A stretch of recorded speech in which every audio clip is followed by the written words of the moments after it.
कंसचाणूरमर्दनं देवकी परमानन्दं कृष्णं वन्दे जगद्गुरुम् अतशि पुष्पसङ्काशं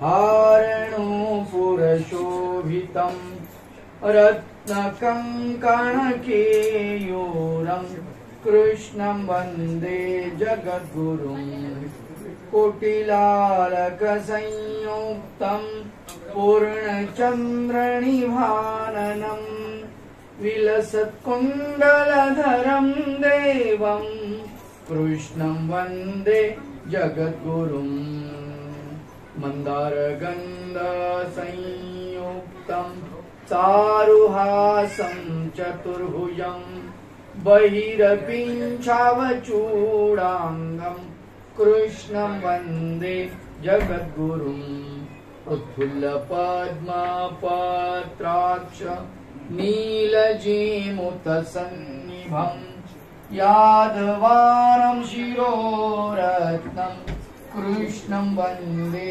जगद्गुरुम् रुक्मिणीकेलिसंयुक्तं पीताम्बरं सुशोभितम् आवास तुलसी गन्ध कृष्णं वन्दे जगद्गुरुम् गोपिकानां कुचद्वन्द्व कुङ्कुमाङ्कितवक्षसं श्रीनिकेतं महेश्वासं कृष्णं वन्दे जगद्गुरुम् श्रीवत्साङ्गमहोरस्क वनमाला विराजितं शङ्खचक्रधरं देवं कृष्णं वन्दे जगद्गुरुम् कृष्णं वन्दे जगद्गुरुम् कृष्णं वन्दे जगद्गुरुम् श्रीगोपाल कृष्ण भगवान की श्री दत्तात्रेय महाराज की श्री चक्रपाणि महाराज की श्री गोविंद प्रभु महाराज की सर्वज्ञ श्री चक्रधर स्वामी निर्माण मोहाजित संग दोषा अध्यात्म नित्या विनिवृत्त कामा द्वंद्वैर विमुक्तः सुख दुःख संज्ञैर गच्छन्त्य मूढा पदम अव्ययम तत्।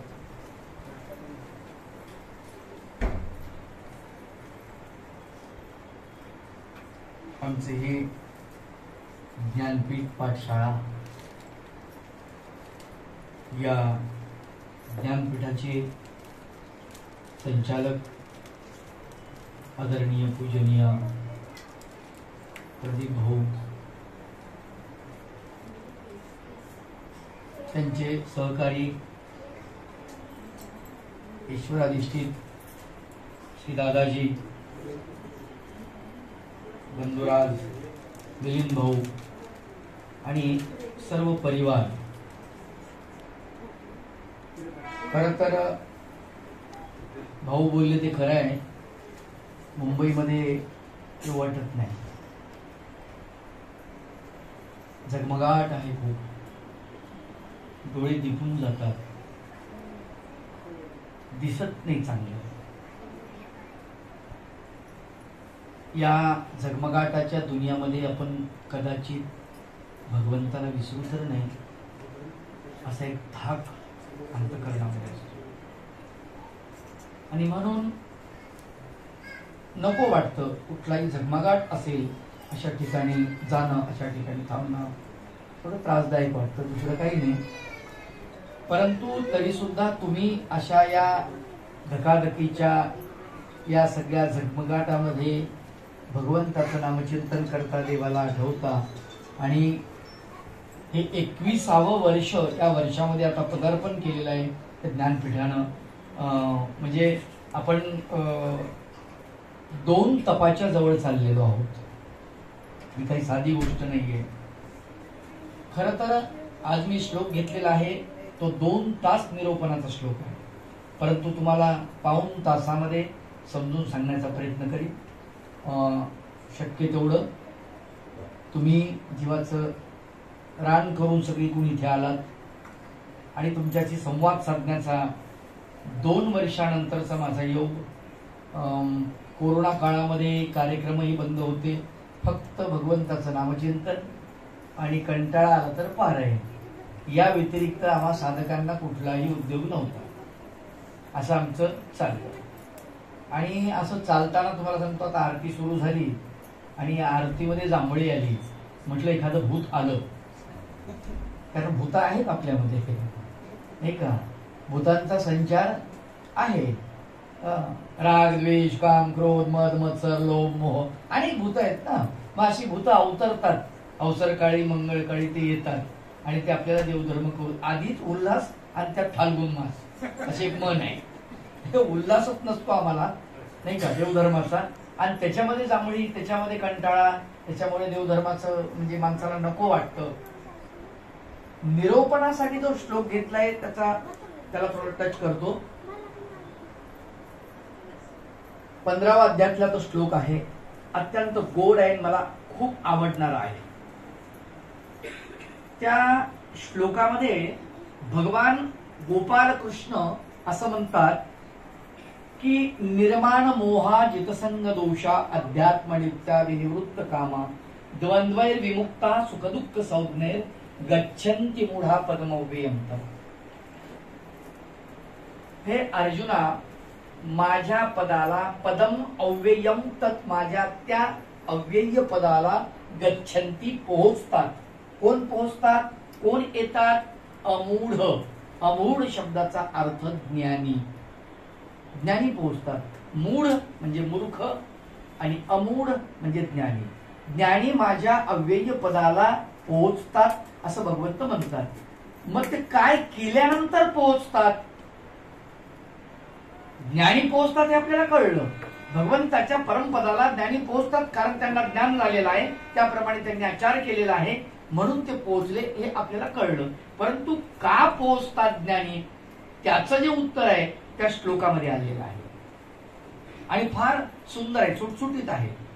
भगवंत म्हणतात की निर्माण मोहा जितसंग दोषा, तुम्हाला मोह निर्माण झाला तर तुम्ही काय करायचं आहे?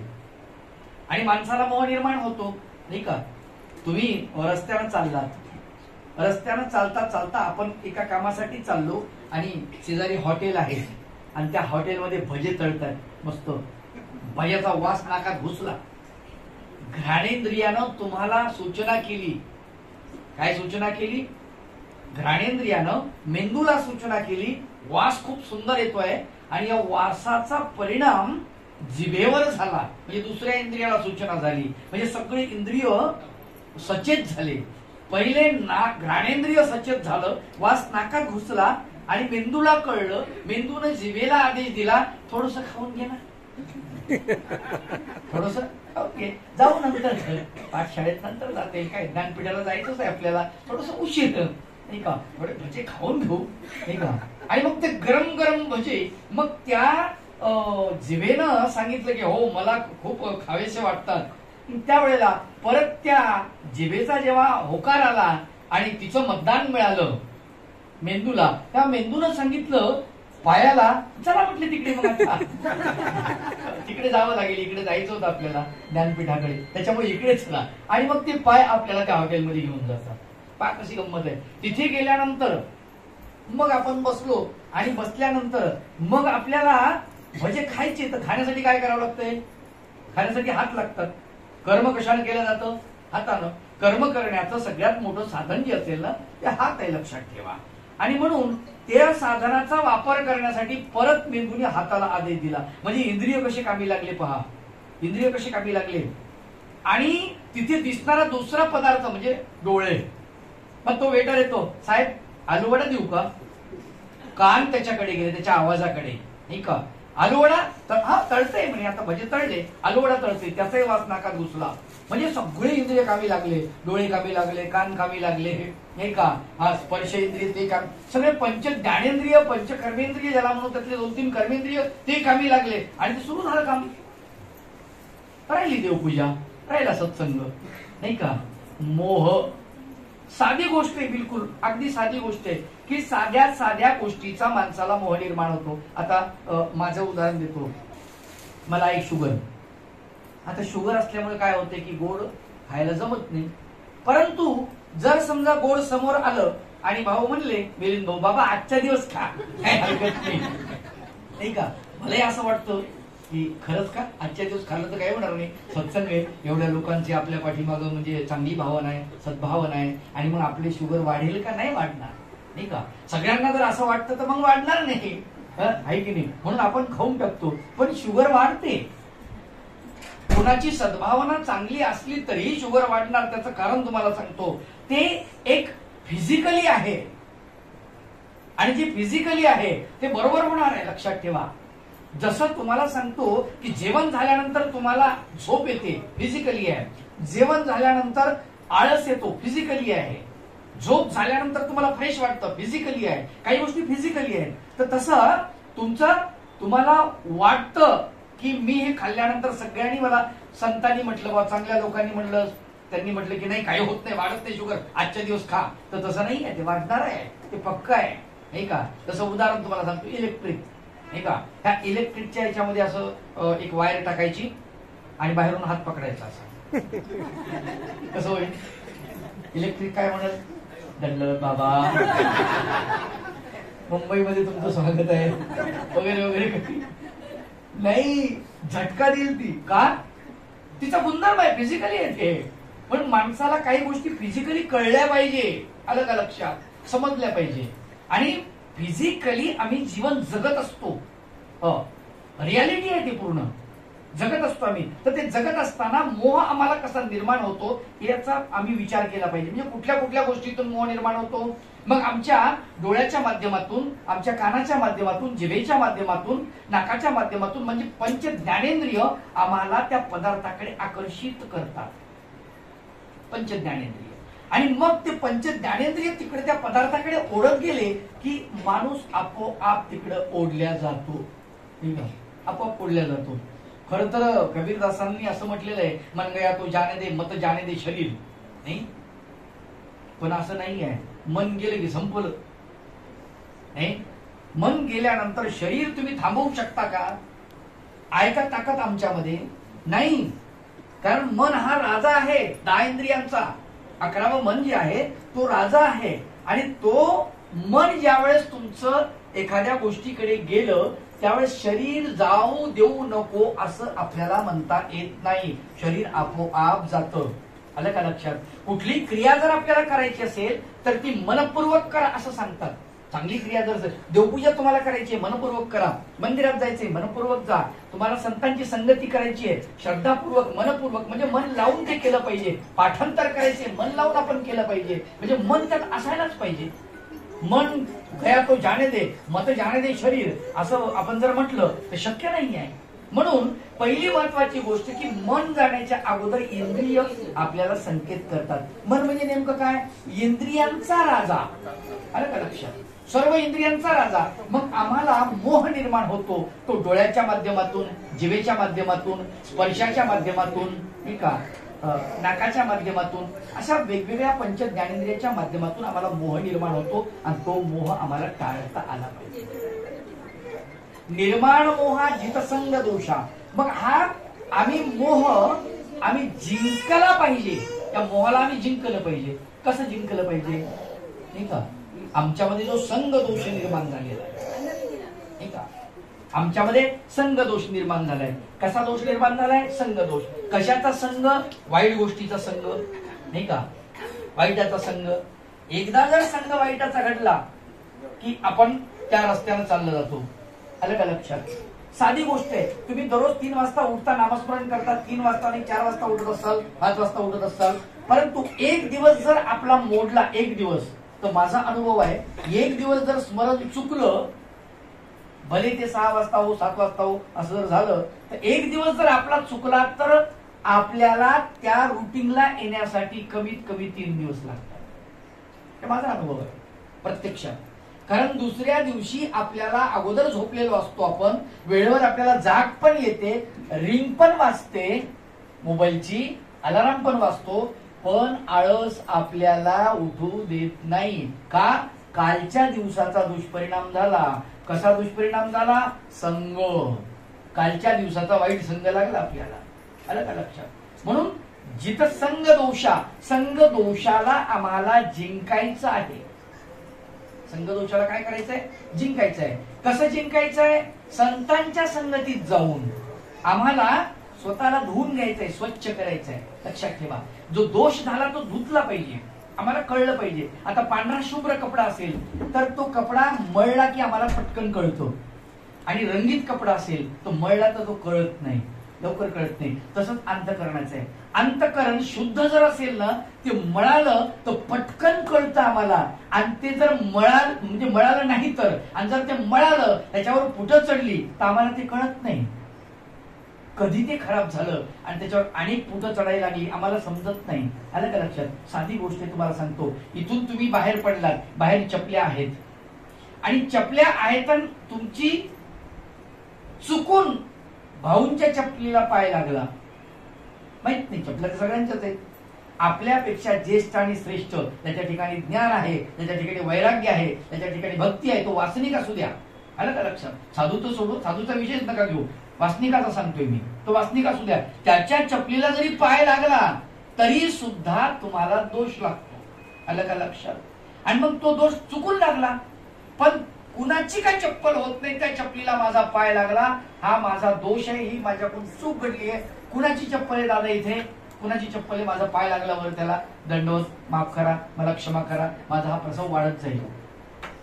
असं जर आपण जागरूक राहून तिथेच जर आपण त्याला खुडून टाकलं, तो जो आपल्याला निर्माण झालेला जो म्हणजे हे आहे, म्हणजे दोष झालेला आहे, तर तो दोष जर आपण तिथेच मोडीत काढला तर आपलं सगळं जागरूक राहतं ज्ञान. आलं का लक्षात?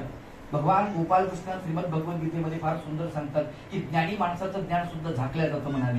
का झाकल्या जातं? त्याला उदाहरण दिलं भगवंतांनी. ते म्हणाले, धुमेनाव्रियते वन्हीर यथादर्शो मलेनच येथूल बेनाव्रतो गर्भस्तता तेने दमावृतम. धुमेनाव्रियते वन्हीर, धूर आहे म्हणजे अग्नी आहे. धूर जर निघत असेल तर अग्नी आहे, कारण अग्नी हे त्याचं प्रतीक आहे धुराचं. धूर दिसते म्हणजे अग्नी आहे, लोपून आहे, फक्त तो दबलेला आहे, पण अग्नी आहे. धुमेनाव्रियते वन्हीर यथादर्शो मलेनच, आरसा आहे पण धुळीने माखल्या आहे. धूळ जर बाजूला झाली चेहरा दिसेल, जोपर्यंत धूळ बाजूला होत नाही तोपर्यंत चेहरा मात्र दिसणार नाही. किती पापुद्रा आहे बारीक धुळीचा. व्हर्नियर कैवार नावाच्या यंत्रामध्ये जरी मोजायचं काम पडलं तरी सुद्धा तो माप त्याचं होणार नाही, इतकं पातळ पापुद्रा आहे त्या धुळीचा. पण चेहरा दिसतो का? नाही दिसत. अविधी अशीच आहे, बारीक असते, दिसत नाही, तशी त्या धुळीसारखी. मग ते ज्यावेळेस आपण स्वच्छ करू आरसा तेव्हा आपल्याला चेहरा दिसेल आपला त्याच्यामध्ये. धुळीनं त्या आरशाला झाकून टाकलं, माखून टाकलं. यथादर्शो मलेनच यथुल बेनाव्रतो गर्भ. गर्भ आहे पण जाराने माखल्या गेलेला आहे. जोपर्यंत जार बाजूला होत नाही तोपर्यंत ते बाळ दिसत नाही, ते गर्भ दिसत नाही, आहे तिथे. तसं ज्ञानी माणसाचं ज्ञान तिथे असतं पण ते लोपल्या जातं. कशामुळे? अविधी घडत जातो, आणि एक अविधी दुसऱ्या अविधीला जन्म देतो, एक अविधी दुसऱ्या अविधीला जन्म देतो, अविधी ते प्रसवे, आणि अविधी तो पुरुष धर्मापासून जाईल, इथपर्यंत माणसाची अवस्था खराब होऊन जाते. लक्षात ठेवा. आणि म्हणून आम्हाला मोह निर्माण झाला. या मोहाला आम्हाला जिंकायचंय. कसं जिंकायचंय? कारण हा संघ दोषाने निर्माण झालेला मोह आहे. निर्माण मोह जितसंग दोष, आम्हाला जिंकायचंय त्याला. पण कसं जिंकायचंय? संतांच्या संगतीत जाऊन, देवपूजा करून, प्रायश्चित करून, प्रसव मोडून, आपले दोष पुढच्या श्रेष्ठ माणसाला सांगून तुम्ही देवाला विनंती करा. अशा पद्धतीनं आम्हाला त्याला साफ करायचंय, स्वच्छ करायचंय. निर्माण मोहा जितसंग दोषा अध्यात्म नित्य विनिवृत्त कामा. नित्य अध्यात्म, लक्षात ठेवा, नित्य अध्यात्म शब्द आलेला आहे. नित्य अध्यात्म म्हणजे काय? तुम्ही म्हणसाल गाठी घेऊन बसायची, सोडायचंच नाही हातात गाठी. साधं उदाहरण सांगतो तुम्हाला, एकदम साधं, म्हणजे तुम्हाला कळेल. तुम्ही प्रापंचिक माणसात, तुमची सर्वांची लग्न झालेली आहेत, काहींची झालेली नसतील, ठीक आहे, परंतु ज्यांची झाली त्यांना तर माहिती की नाही.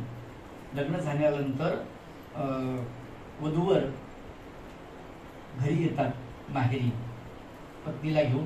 मुलगा जेव्हा येतो नवरदेव, तेव्हा दरवाजामध्ये बहीण म्हणा किंवा कोणी म्हणा बाया त्या मुलाला, नवरदेवाला, त्या नवरीला अडवतात आणि नाव घ्या असं म्हणतात. बरोबर? ही घटना ही घटना सांगते दृष्टांत, म्हणजे तुमच्या लक्षात येईल. त्यावेळेस ते नाव घेतले जाते नाही का. तर ते नाव एक वेळच घेते का पुन्हा पुन्हा घेतात का अशी हातामध्ये मनगटी असते. शामराव नाव असेल, शामराव पाटील, शामराव पाटील, शामराव पाटील असं म्हणते ती माऊली.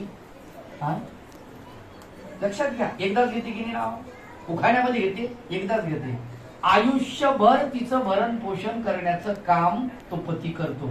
तिला साड्या, दागदागिने नाही का, कुठे फिरायला जायचं असेल तर तिचा भाऊ आला त्याला कपडे, बहीण आली त्याला कपडे नाही का, सगळं सगळं करतो.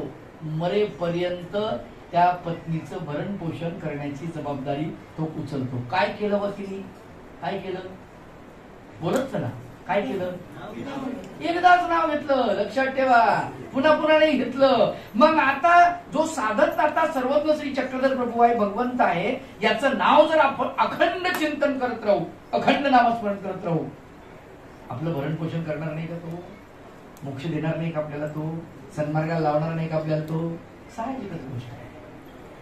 अगदी साधं साधं आहे, बिलकुल सरळ सरळ आहे, त्याच्यात काही म्हणजे फार आडेवेळी किंवा फार मोठा आहे नाही. मग म्हटले कसं काय घ्यायचं बा भगवंताचं नामचिंतन. कबीर दासाला एकाने विचारलं की म्हटले तुम्ही कामही करता एकीकडे, ते शेले विणता एकीकडे, तुम्ही असं म्हणता की मी संन्यासी आहे, सगळंच तुम्ही कसं काय करता बा हे, आणि असं कसं होऊ शकतं. एकच काम तुम्ही करत असताना दुसरं काम तुमचं विसरत नाही का. त्यांनी सांगितलं ठीक आहे, मी तुम्हाला एक उदाहरण देतो, मला दाखवावं लागेल, त्यावेळेस मला तुम्हाला दृष्टांत दाखवावं आणि दाखवावं लागेल तेव्हा पटेल. आणि मग त्यांनी काय केलं की म्हटले चला नदीच्या काठाला त्या व्यक्तीला नेलं, तिकडे पाय तिकडे पाय, काही कुणी दिसत नव्हते, म्हणजे सांगा ना मी भगवंताचं नामचिंतन अखंड करता कसं हे सांगा. मग त्यांनी सांगितलं अरे मला दृष्टांत दिसू तर दे, एखादं दृश्य दिसू दे, मग ते तुला सांगतो. त्यांना दृश्य दिसलं कबीरांना. एक माऊली पाणी भरण्यासाठी नदीवर गेलेली आहे, तिच्या डोक्यावर घागर आहे आणि ती पाणी भरण्यासाठी आलेली आहे. ज्या वेळेला तिच्याकडे पाहत असताना ती अशी आनंदामध्ये आहे, ठुमकत ठुमकत आलेली आहे आणि तिने ती डोक्यावरची घागर घेतली, भरली, डोक्यावर घेतली आणि ते दृश्य कबीरांनी बघितलं आणि त्या सोबतच्या माणसाला सांगितलं या महिलेकडे बघ, या माऊलीकडे बघ. तिनं ती घागर घेतली, डोक्यावर ठेवली, हात मोकळे सोडले, हात हलवत गात गुणगुणत नाचल्यासारखं करत ती त्या रस्त्यानं चाललेली आहे. त्यावेळेला कबीरदास म्हणतात तिच्या डोक्यावर घागर आहे याची तिला कल्पना आहे की नाही. म्हणजे हो आहे, मग ती पडत का नाही, तिथं ते आहे, तिथं नृत्य करत चाललेली आहे, ती आनंदामध्ये आहे, ती घागरीचं भान आहे की नाही, म्हणजे आहे. तसं मला भगवंताचं भान आहे. मी कुठेही जरी असलो तरी मला भगवंताचं भान आहे. सर्वज्ञ श्री चक्रधर प्रभूंनी इतकं सोपं सांगितलं माय बाप हो. अहो ज्या विधी आहेत आमच्या विधी, ज्याला नित्यविधी आणि निमित्त विधी म्हणतो, या नित्यविधीमध्ये 7 विधी आहेत. आटन, विजन, भिक्षा, भोजन, निद्रा, प्रसाद सेवा आणि स्मरण. आता आटन ठीक आहे, देवासाठी फिरणे आहे, ती विधी असू शकतो. विजन एकांतात देवाला बसणे, ती विधी असू शकतो. आटन विजन, भिक्षेला जाणे ठीक आहे, देवाला उपहार दाखवायचा आपल्याला म्हणून ती विधी असू शकतो. भोजन विधी आहे का हो, पोट भरणे ही विधी आहे. विचार जर केला तर हो तीही विधी आहे. त्या पद्धतीने आपण जर जेवण केलं तर ती विधी आहे, लक्षात ठेवा ती विधी आहे. जेवताना आपण भगवंताला विसरलं नाही पाहिजे. भगवंतानी विसरण्याच्या भूमी सांगितलेल्या आहेत, 3 भूमी आहेत विसरण्याच्या, 3 ठिकाण आहेत विसरण्याचे. भगवंत म्हणजे आसन, निद्रा म्हणजे शयन आणि भोजन. तुम्हा शयनासनी भोजनी परमेश्वरू होवावा की गा चक्रधर भगवंत. शयन, आसन आणि भोजन 3 ठिकाणी भगवंताला आपण विसरू शकतो. अलग लक्षात. खूप झोप आली आपण देवाला आठवायचं सोडून झोपू शकतो, विसरू शकतो आपण. शक्यता आहे विसरण्याची, भगवंताचा विसर पडण्याची शक्यता आहे, लक्षात ठेवा. 3 ठिकाण आहेत ते. आसन म्हणजे बसलो, गप्पा मारत बसलो नाही का, कोणीतरी आपली मैत्रीण आली, मित्र आला, त्यांच्यासोबत आपण गप्पा मारत बसलो. तुमच्या जावायचं काय चाललंय, इवायचं काय चाललंय, यांचं काय चाललंय, पाहुण्याचं काय चाललंय, नोकरीचं कसं काय, विसरलं सगळं. देवधर्म विसरून जाऊ शकतो त्या गप्पा टप्पामध्ये आपण. आलं का लक्षात. त्याला आसन म्हणतात. म्हणजे आसनामध्ये आपण भगवंताला विसरू शकतो. आणि निद्रा, झोप जर आली तर विसरू शकतो. आणि भूक लागली तर आपण भगवंताला विसरू, लक्षात ठेवा. हे 3 ठिकाणं विसरण्याचे ठिकाण आहेत. म्हणून आम्हाला तिथं आठवलं पाहिजे भगवंताला. चूक भगवंतानी दाखवून दिली, इथे तुम्ही चुकू शकता, इथे चुकलं नाही पाहिजे. मोके दाखवून दिलेले, ठिकाणं दाखवून दिलेले आहेत भगवंतानी, हे आम्हाला समजलं पाहिजे. निर्माण मोहा जितसंग दोषा नित्य अध्यात्म, त्याला नित्य अध्यात्म म्हटले. म्हणजे तुम्ही जेवण करतानाही देव आठवला पाहिजे, तुम्ही फिरतानाही देव आठवला पाहिजे, तुम्ही झोपतानाही देव आठवला पाहिजे, तुम्ही सगळ्या गोष्टीत देव आठवला पाहिजे. देवाला विसरता कामा नये. आलं का लक्षात? देवाला विसरता कामा नये, हे नित्य अध्यात्म आहे. नित्य अध्यात्म म्हणजे फक्त देवपूजेसमोर बसणे, सारखं पारायण करणे, स्मरण करणे, किंवा सारखं म्हणजे देवदेव करणे, तीर्थाला जाणे, हे नित्य अध्यात्म नाही आहे. आलं का लक्षात? नित्य अध्यात्म शब्दाचा अर्थ कधीही चुकीचं न बोलणे, कधीही असत्य भाषण न करणे, कधीही कुणाचं वाईट चिंतन न करणे. लक्षात आलं का? हे नित्य अध्यात्म आहे. देवानं दिलेल्या ज्या आज्ञा आहेत त्या आज्ञा आपण पालन करणे नित्य अध्यात्म आहे. आम्हाला ते नित्य अध्यात्म केलं पाहिजे आम्ही. आलं का लक्षात? देव धर्म देवपूजा हे ते विधी विधान आहे, ते तर करायचंच आहे. परंतु नित्य अध्यात्म शब्दाचा अर्थ तुम्ही काहीही करत असला तरी भगवंताला विसरता कामा नये, हे नित्य अध्यात्म आहे. हे नित्य अध्यात्म नित्या विनिवृत्त कामा, विशेष प्रकारे निवृत्त कामापासून व्हा असं सांगतात. जो ज्ञानी आहे ना तो कामापासून निवृत्त झालेला आहे, म्हणून त्याला भगवंत भेटतो.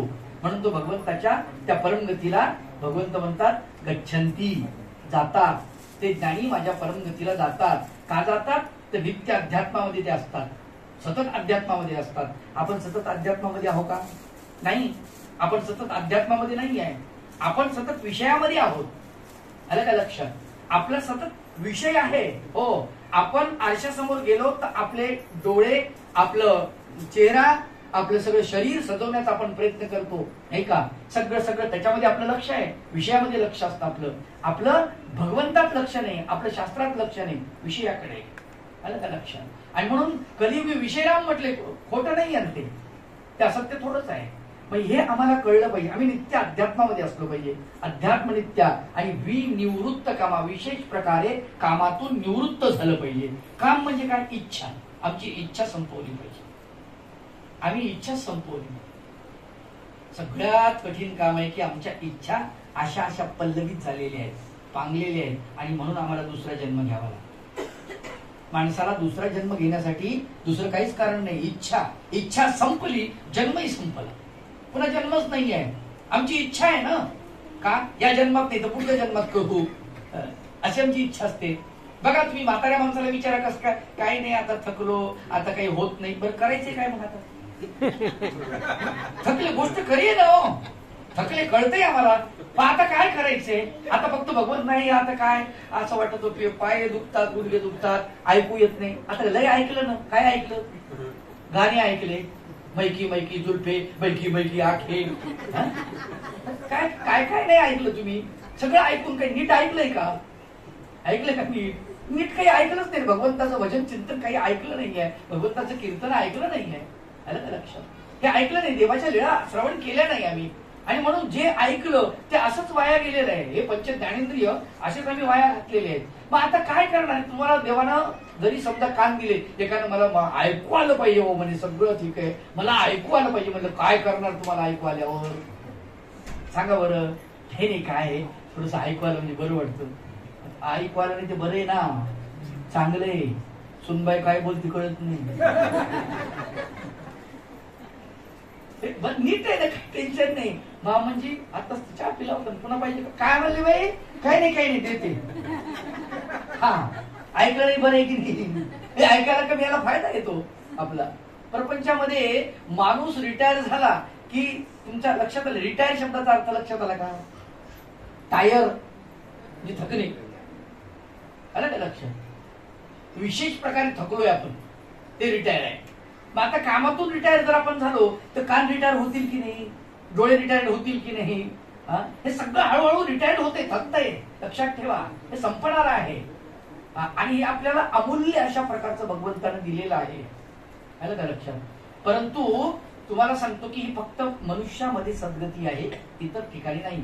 इतर धर्मशास्त्रामध्ये सुद्धा सांगितलंय, पशुदेही नाही गती,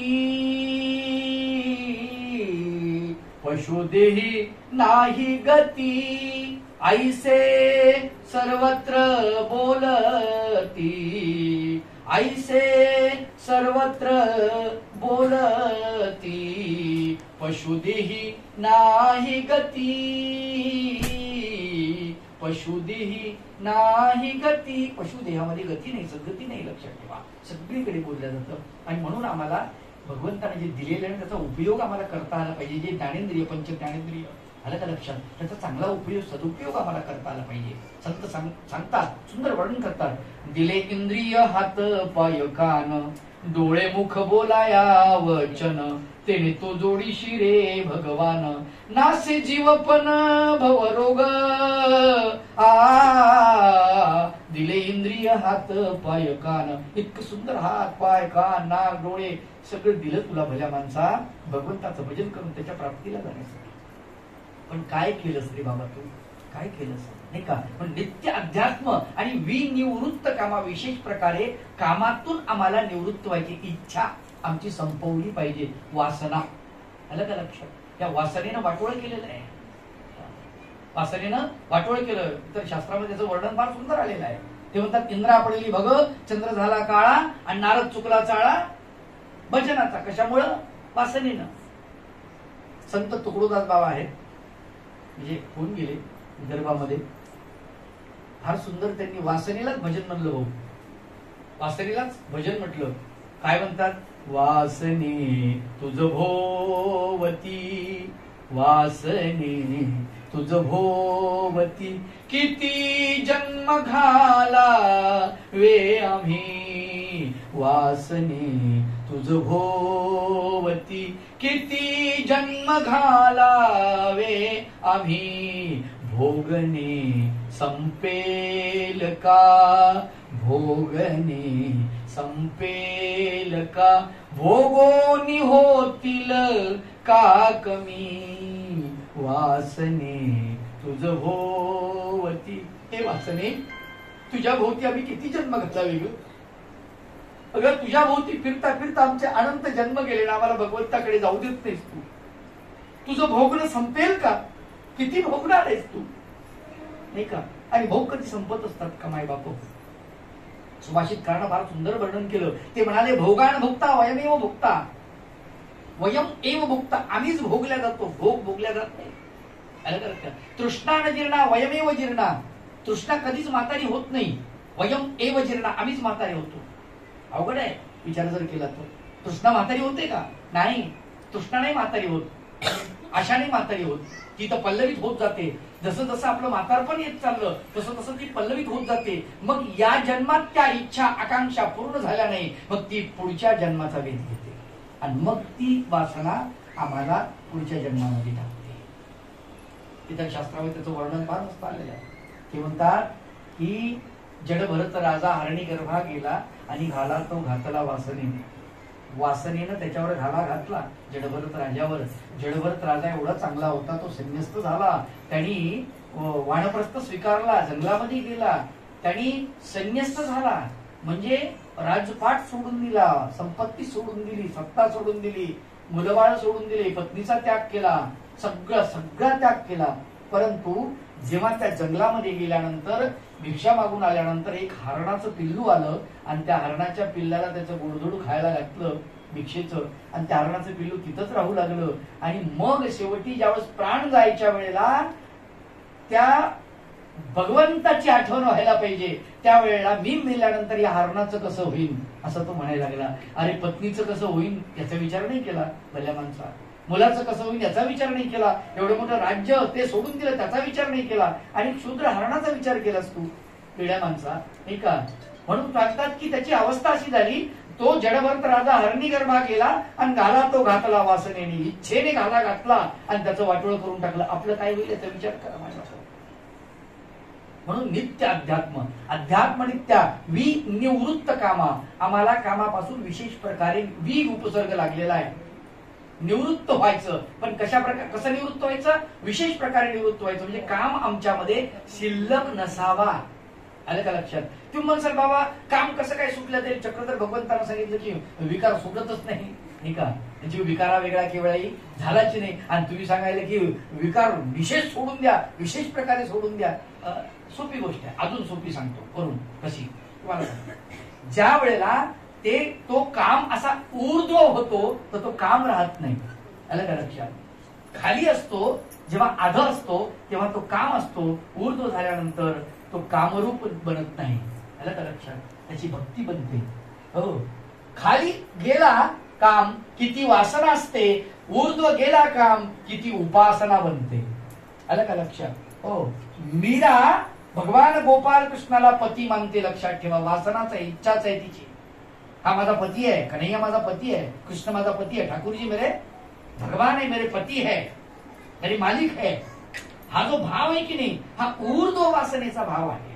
लक्षात ठेवा, वासनाच आहे ती, पण ती ऊर्ध्व परमेश्वराकडे चाललेली आहे, परमेश्वराकडे चाललेली आहे. आणि मग परमेश्वराकडे जेव्हा वासना जाते तेव्हा ती वासना राहत नाही. लक्षात ठेवा, ती भक्ती बनून जाते, ती भक्ती बनून जाते. आणि मानवाकडे, जीवाकडे ज्यावेळेस ती वासना जाते तेव्हा मात्र ती वासना बनते, ती काम बनते, ती इच्छा बनते, तिचं निकृष्ट दर्जा होतो. लक्षात ठेवा. साधी गोष्ट अजून सोपं सांगू का? हे हृदय आहे ना, हृदय एकच दिलं भगवंताने. डोळे किती दिले? 2. कान 2, नाकपुड्या 2, बरोबर आहे. दात किती? 32 आहे की नाही. पाय 2, हात 2, भगवंतानं 2 एवढंच काय? किडन्या 2 आहे की नाही. विचार जर केला 2 काऊन दिले असतील? एकानं मला विचारलं, बाबा भगवंतानं 2 डोळे काऊन दिले? एका डोळ्याने तेवढं दिसतं, 2 डोळ्यात तेवढं दिसतं. मी म्हटलं, देवाला माहिती आहे भगवंताला की तू फार विचित्र माणूस आहे, कुठे जाशील, ऍक्सिडेंट करशील, मद्यपान करशील, आणि तुझा एक डोळा जर गेला तर एका डोळ्यात तुला दिसायला पाहिजे. दयाळू आहे भगवंत, काय करणार म्हटलं. त्याच्यामुळे तुला ठेवून कोण काय विचारलं सांगता येत नाही. एकानं तर मला असं विचारलं, हे कानाची फरदडे खाऊन दिली म्हणे देवाने. कान दिले ठीक आहे म्हणे ऐकण्यासाठी, फरदडे खाऊन दिली. मी म्हटलं पुढं टीव्ही नावाचं डबडं येणार आहे आणि ते आल्यानंतर मग तुझे डोळे खराब होणार आहेत, मग तुझ्या डोळ्याला जाड भिंगाचा चष्मा लागणार आहे. मग त्यावेळेला त्या चष्म्याच्या दांड्या काही कानामध्ये फुट्या ठोकून आटवायच्या का? काय सांगावं, यांना असंच सांगावं लागतं. त्याच्यामुळे मला फरदड दिली. कोण काय विचारून सांगता येत नाही. आलं का? जे महत्वाचं आहे ते अजिबात विचारणार नाही. हो, जे महत्वाचं आहे, जे कामाचं आहे ते विचारणार. एकाने विचारलं म्हणे, बाबा तुम्ही महाराज तुम्ही इकडे तिकडे फिरता, अनेक ग्रंथाचा अभ्यास केला. आता अन्य माणूस होता, अनेक ग्रंथांचा अभ्यास केला. म्हणजे हो थोडा थोडा केलेला आहे. म्हणे लवकुशाच्या बापाचं नाव काय? म्हणलं रामचंद्र. पण त्याच्या बापाचं नाव काय? म्हणलं का सोयरी करायची काय? कठीणच आहे की नाही. म्हणलं दशरथ. पण त्याच्या बापाचं नाव काय? म्हणलं 11 रथ. त्याच्या बापाचं 12 रथ. त्याच्या बापाचं मला सांगा, अहो दशरथ बस झाला ना, रामचंद्र चांगला झाला, बस तिथपर्यंत बस झाला ना. एक वचनी एक पत्नी, खूप झालं. रामचंद्रासारखं जीवन शुद्ध स्वच्छ निर्मळ चांगलं आहे ना, तेवढं त्याच्यासारखं वाग ना, खूप चालत.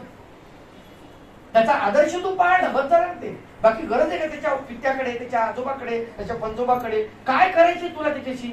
सगळी तिची खानदान पाहून कठीण असतं माणसात. पण तुम्हाला सांगतो, नको त्या गोष्टीमध्ये जास्त लक्ष देणार, नको त्या गोष्टीमध्ये. माणसाची ती वृत्ती आहे, तुम्हाला सांग. आणि म्हणून आम्हाला इतकं सुंदर सगळं भगवंतांनी दिलेलं आहे, याचा उपयोग आम्हाला करता आला पाहिजे. माय बापू, नित्य अध्यात्म, अध्यात्म नित्यावी निवृत्त कामा, द्वंद्वैर विमुक्त. आणि द्वंद्व जे आहे आपल्या जीवनामध्ये, द्वंद्व म्हणजे 2. द्वंद्वैर विमुक्ता, त्याला एक प्रमाण दिलं, फक्त एकच प्रमाण दिलेलं आहे. सुख दुःख संज्ञेर, एक संज्ञा दिली आपल्याकडे. सुख आणि दुःख हे 2 आहेत. जे 2 आहेत, सुखामध्ये दुःखामध्ये, रात्री दिवस, जय पराजय, लाभ हानी, हे द्वंद्व आहेत सगळे जीवनामध्ये. याच्यातून तुम्ही मुक्त व्हा. लाभ झाला तरी टेन्शन नाही, हानी झाली तरी टेन्शन नाही. आलं का लक्षात? माणूस कसा पाहिजे? गाडगे बाबा कीर्तनामध्ये होते, उदाहरण बाहेरची जास्त माझ्याकडे असतात. कीर्तन सुरू होतं आणि कोणतरी आलं, चिठ्ठी दिली गाडगे बाबाला. म्हणे आली चिठ्ठी, मला वाचता येत नाही ना भाऊ, आणखी बहादर माणूस मी. काय झालं? मग कानात सांगितलं, म्हणे बाबा तुमचा पोरगा मरण पावला आणि कीर्तन थांबवा. ते म्हणे असे किती मेले कोट्या कोटीन, काय रडू एकट्यासाठी? म्हणे मला गोपाला गोपाला देवकी नंदन गोपाला. मला सांगा, असं असलं पाहिजे माणसाला. पण जे होणार आहे ते होणार आहे. जे आहे ते निश्चितच आहे. हानी झाली तरी आपल्याला त्रास होतो, आलं का लक्षात? त्रास होतो. तो त्रास नाही झाला पाहिजे, तर आपण त्याला आपलं म्हणतो म्हणून त्रास होतो. अवघड आहे की नाही? एका माणसानं काय दृष्टांत, थोडं छोटा दृष्टांत आहे. एका माणसानं काय केलं, आपलं घर होतं गावाकडचं आणि ते घर विकून टाकलं. घरी गेला म्हणजे घर विकलं 25 लाख रुपयामध्ये. पोरानं सांगितलं ठीक आहे म्हणजे घर विकलं, बरं झालं, चांगलं झालं. आता ते शेतामध्ये मुक्काम आणि गावामध्ये मोठा म्हणजे घर, ते चांगलं विकलं समजलं त्याला. परंतु त्याच रात्री घराला आग लागली. घराला आग लागली. पोरग म्हणे बाबा घराला आग लागली आहे. लागले म्हणे घराला आग लागली, आपल्या काय करायचं, विकलं म्हणते. इतक्यात फोन आला शहरातून, ते सौदा आपला कॅन्सल झाला आणि ते घर काही आम्हाला नकोय तुमचं. रडायला लागला ना बाप. पोरग म्हणतो बाबा काय झालं? अरे बाबा म्हणे ते सौदा कॅन्सल झाला म्हणे, तो काही खरं नाही, ते येणार होतो म्हणे पैसे घेऊन, पण ते म्हटला म्हणे नाही मी दुसरीकडे आता माझे पैसे गुंतवले आणि माझ्याकडे पैसे नाहीये. बाप रडायला लागला, पोरग रडायला लागलं, सगळे रडायला लागले. इतक्यामध्ये छोट्या लहान मुलांना, लहान दुसरा भाऊ होता त्याचा लहान मुलगा, त्याने सांगितलं घर मी परवाच विकले तिसऱ्याला. असं मग काय हरकत नाही. कशी दोलायमान अवस्था आहे आमची. पुन्हा जर कोणी म्हणलं तर लगेच आपल्याला दुःख होतं. हे असंच आहे, द्वंद्व जे आहे की नाही आमचं, ते असंच आहे. सुख आणि दुःख ते तिथेच असतं.